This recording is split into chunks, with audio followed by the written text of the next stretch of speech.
Hey, it's your tech ally from Synchronize here. Um, and we're still talking about some of those terms that you hear if you're a first time founder.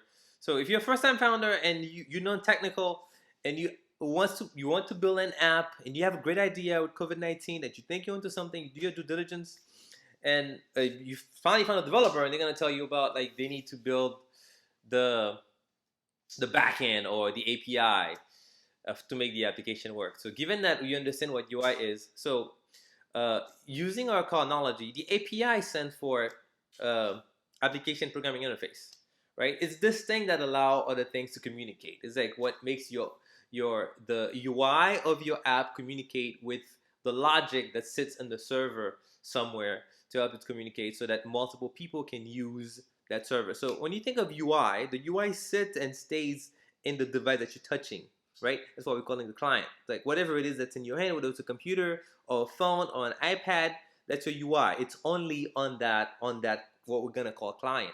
So the API, the application program interface, is everything in between. Let's take like the think of it like think of the car that I was using. The UI is the way that the car looks, right? So the UX is sitting in there the way it feels. So now the API is how this whole thing connects with the engine.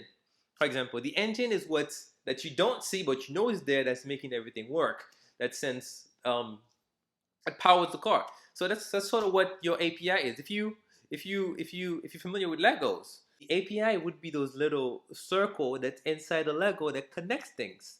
That's exactly what the API does. So just in the background, making sure that things are happening when you send those requests and things get update for everybody. Okay. This is API for you, and if you have any terms that you would want to know about, please let me know in the comments. Until then, stay safe and isolated. I'll see you next time. Bye.